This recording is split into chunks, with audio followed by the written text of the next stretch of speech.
Welcome back, gang. Yesterday was the day I got that transmission repair video up, so I'm really happy about that. However, that front belt squeak when the engine is cold is still driving me crazy. I thought I addressed everything. I thought I checked everything. I've stethoscoped the power steering pump, the AC compressor, the water pump, the alternator. It's got a new deflection pulley or idler pulley on it. It's got a new hydraulic belt tensioner. It's got a new AC tensioner. It's got a new AC belt. The only thing I haven't done is the main serpentine belt, which I don't know why I haven't thought of this yet. But let me show you what I got going on, and let me show you my thoughts on the diagnosis here real quick. It's a slight chirping noise, right? And it goes away when the engine's warm or when the engine's under load. But this is what I'm thinking here. So I'm gonna take this spray bottle of water, and if I just lightly spray that belt, it goes away. I'm really starting to think this thing might just be some belt noise coming from the main serpentine belt. So O'Reilly Auto Parts has a Gates belt for about 30 bucks. I think I'm gonna run down there and throw it in. I was thinking about swapping belts with my other E46, but I think that's just unnecessary work. This one's gonna need a belt in the future anyways. It's literally the only thing in the front end that I haven't touched before selling this car. So I'm gonna go run down to O'Reilly, grab a fresh belt. We'll throw it in and we'll see. I think it might just fix our issue.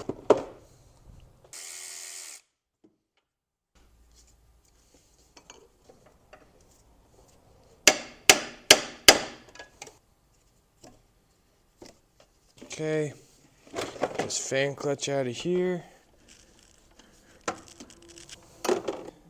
This belt is mint. I replaced it. I know it's good.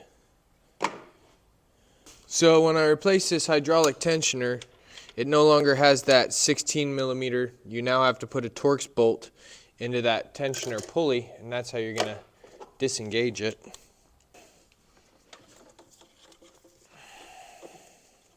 These grooves are really deep. Let's compare it to a new belt and see what the difference is. So we have our old belt on the left and our new belt on the right. I actually saw this a couple months ago. I replaced the belts on my roommate's minivan. It was so worn that you could actually see the fibers of the belt down through the grooves. And those grooves on the pulleys just slowly wear down those belts over time. So I think this might potentially be our issue. You can see how much less depth that brand new belt has. So let's get this new belt on and see how she goes. But I'm feeling pretty confident on this right now. And I'm, kind of embarrassed that I missed it. It's so easy to get carried away and focus on all the pulleys in the system, but not focus on what's driving the system. And so that's on me.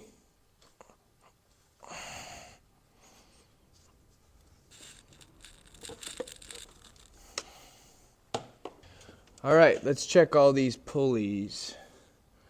Looks good, looks good. Everything is looking good. Next step is AC belt.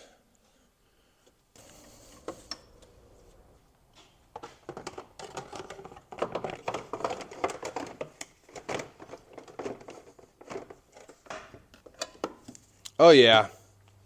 Thank you, fan. Thank you for not fighting me.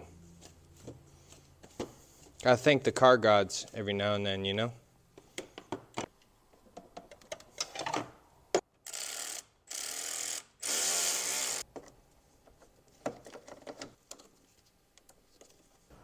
Moment of truth, let's see what happens.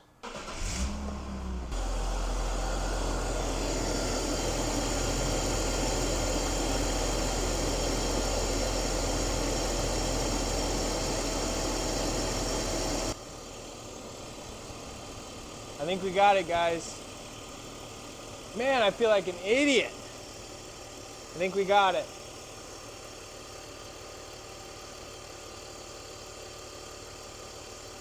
A belt? Really? Just a worn belt of all things. I feel like a fool. I feel like a fool. But I'm really happy it's fixed. I'm really happy. That was one thing that was really hanging me up. I'm like, we did the trans, we did the torque converter, we did all this badass stuff, and it's still got this belt chirp. This belt chirp is defeating me. But you just got to stick with it. You just can't give up. Keep thinking. Keep trying. Keep pondering. Keep diagnosing. Oh, yes! Well, that was my victory for the day. As you can see by the smile on my face, that belt squeak has been driving me crazy for multiple weeks. I've tried to fix it on video. I tried to get the repairs done. I tried seeking through the pulleys, listening to everything with a stethoscope. Sometimes you just gotta go simple. You know, sometimes when you're dealing with an electrical diag, start at the battery. Start at the battery connections. Don't start chasing down wiring harnesses and pulling and replacing components. Just stick with the basics. And that's what I should have done. I should have just simply inspected the belt, and I would have noticed that those grooves were really deep. So, lesson learned. Hope you learned from my mistakes. It's a very teachable moment. Very, very teachable moment here. So I'm glad I'd be able to share it with you guys, and I'm also just very happy that that belt squeak is fixed. Let's give her some whaps on the throttle, see how she sounds.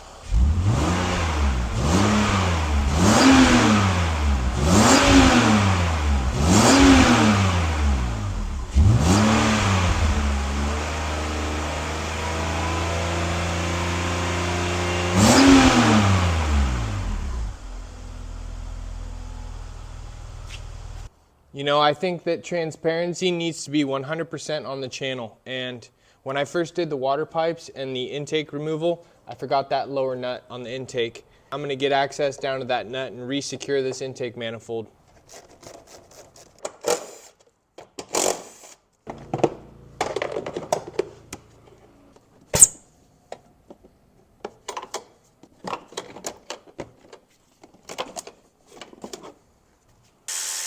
It just drives me crazy. I gotta do it.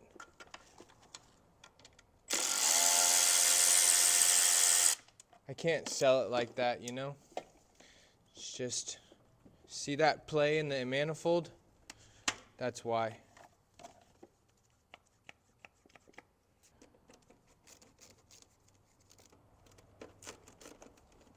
Come on, you little turkey neck. There we go.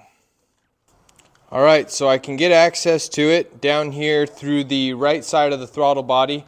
I got my nut on my 16mm swivel with a little chunk of butyl tape so it doesn't fall out. Fingers crossed I can sneak her down and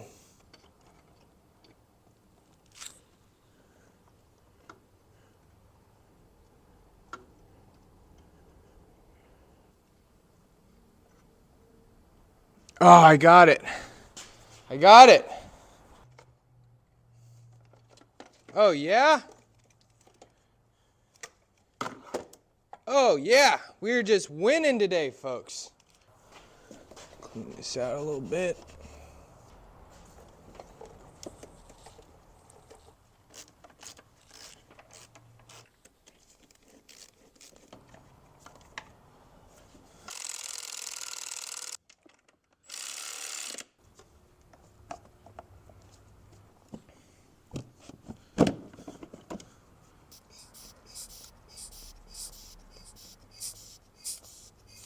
But that honestly took like 15 seconds. So it warms up a lot faster than advertised, which is really nice.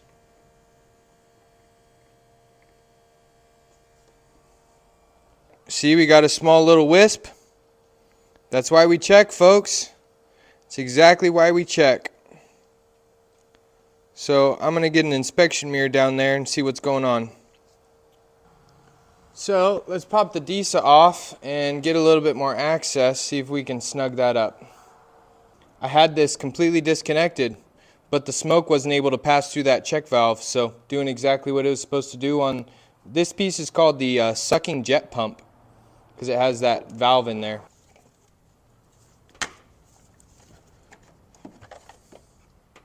Let's try to reseat it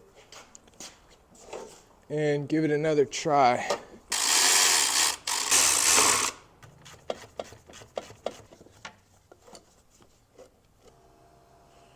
Yep, we are good. It's nice and tight. I'm not seeing any smoke. We're in good shape. You know, another thing I wanted to mention too is one of the first shop foremans I ever worked for, he said that you're not a real mechanic until you've worked in the industry for at least 7 years. And I had about 7 years in the industry before I left for the fire service, so I by no means call myself a professional mechanic anymore. I spent time as a mechanic, yes. I'm not a master tech.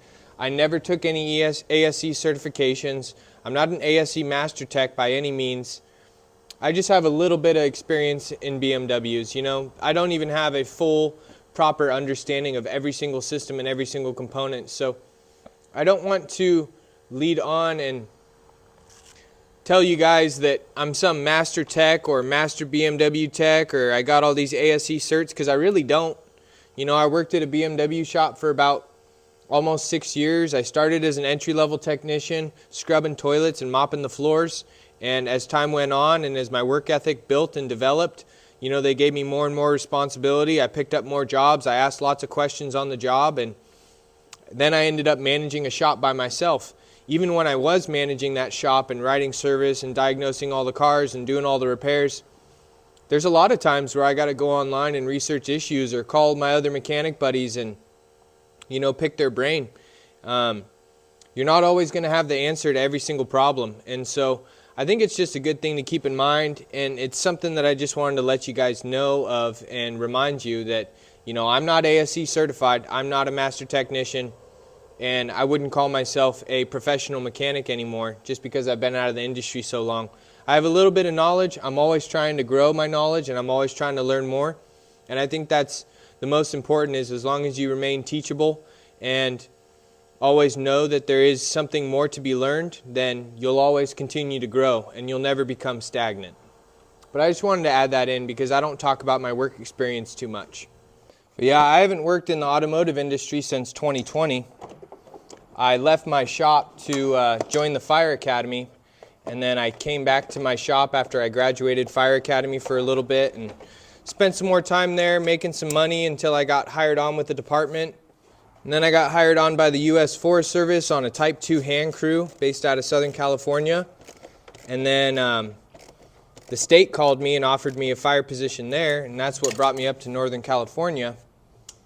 And so while I was working in fire, you know, I wanted to start my YouTube journey now that I had my own house, my own garage, and a place to work out of. So once I got this place, I finally drove back down to SoCal and picked up my toolbox from a storage unit. And then I was like, I'd really love to buy a BMW. I'd really love to find an E46 and turn it into a daily driver, which was this car right here that we picked up, I don't know, maybe 6-7 months ago. Used it to commute all last season, and it's just been a great car. And I really enjoy it. I still love wrenching. I still love BMWs, so now it's turning into something really cool, and I got you guys to thank for that. All right, let's get the rest of this junk buttoned up. That guy in there, that guy's in there. Get these tools out of here. I'll tell you what though, there's no other car that drives as well as a BMW does when you're doing 80 miles an hour down the highway.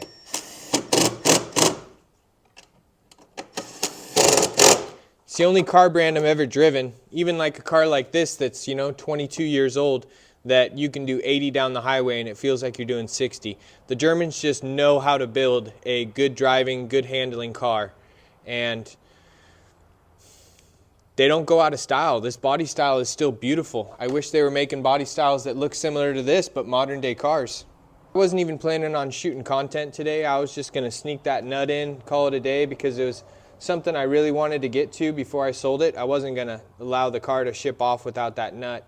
But we got the belt squeak fixed. We got that nut back on there. We got another great opportunity to test out and show you guys the AutoLine Pro smoke machine. So all in all, definitely a big win. Let's get this thing fired up and see how she's running.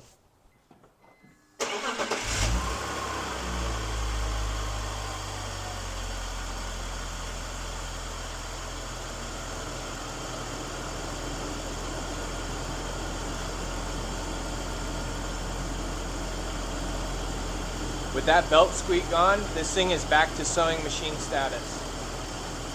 And it sounds great.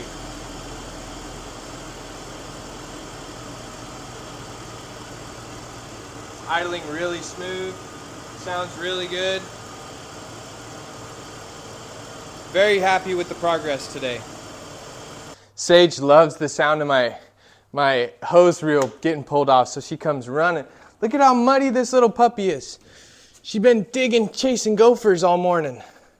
Look at this dirty little puppy. She got a snout full of dirt. Got to give a quick shout out to Ive Been YT01 here. he commented on my transmission video and said, "Hey man, you just rotated some staggered wheels." And you know, the thought didn't even cross my mind, but I most definitely rotated some staggered wheels. So I'm going to get those rotated back real quick and then get the tire pressures readjusted.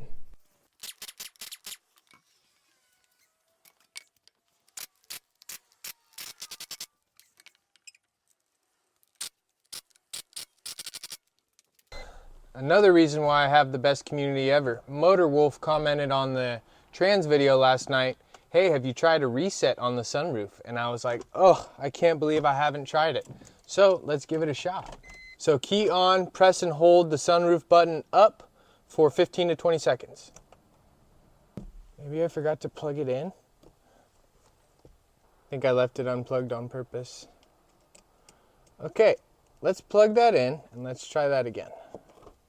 3, 1, 2, 3, 4, 5, 13, 14, 15, 16.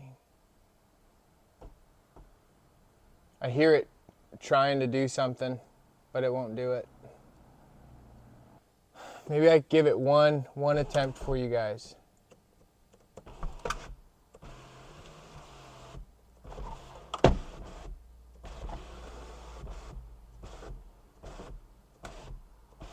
Yeah, no, it ain't a healthy sunroof, so we're gonna leave it. I gotta get this thing to shut again.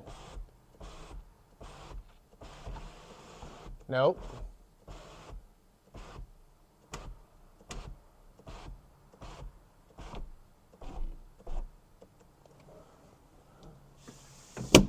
Okay, she's tight, she's shut. The recalibration did not work. You guys saw a little bit of the symptom. Like I said in the last video, I ain't tearing into it. Well folks, I think that was a great round of finishing touches. We fixed that belt squeak. Oh, thank goodness. I am so happy to have that thing done. That was keeping me up at night. I was losing sleep over that damn belt squeak because I just can't ship a car like that. I cannot sell a car that I've put thousands of dollars into, getting it all dialed, and couldn't figure out a belt squeak. So really happy that's done. We got that nut back on the intake manifold, so that fixed a little bit of a rattle that was coming from the engine bay at idle. And I also tried that sunroof calibration. Thank you, Motor Wolf, for the heads up. And also got those tires back rotated because they are staggered, so I got that corrected and I bumped the tire pressure up. I'm gonna wash the car tomorrow and I'm gonna do an interior detail. I got a little bit of time left before I have to go to my brother's house for dinner. We're doing homemade Philly cheesesteaks, which I'm really excited about, so I'm gonna head over there with Sage this evening about 5. I got quite a bit of trash hanging around the shop. I got all my boxes from the transmission job. I also have some more boxes from when I unpackaged that engine support bar, jack stands, those Barina lights over there. So I got a bunch of junk I need to go run over to the dump. So old cross member 2, old radiator, old vacuum, bunch of garbage. So I'm probably gonna spend the rest of the day making a dump run, getting over there, getting the garage cleaned up. But thanks again for watching, guys. You guys are the best, and I really appreciate you. Keep an eye out in the next couple of days. I will be getting that post out on the community section with some pictures and some build list details for the 2001 E46. I also posted a short today on how to plug a tire. Had to plug a tire on the blue E46 this morning, but it went really smooth. I actually ended up running over a staple that was one of my staples from my yard, so I know it was my fault. So can't get angry at anybody but myself. And hopefully I'll have this video up for you guys tonight. We're going to try to pump out as much content as we can in the next coming weeks. So I appreciate you all. Thanks for watching. I hope you enjoyed, or I hope you learned something new. And as always, folks, I will see you on my next day off.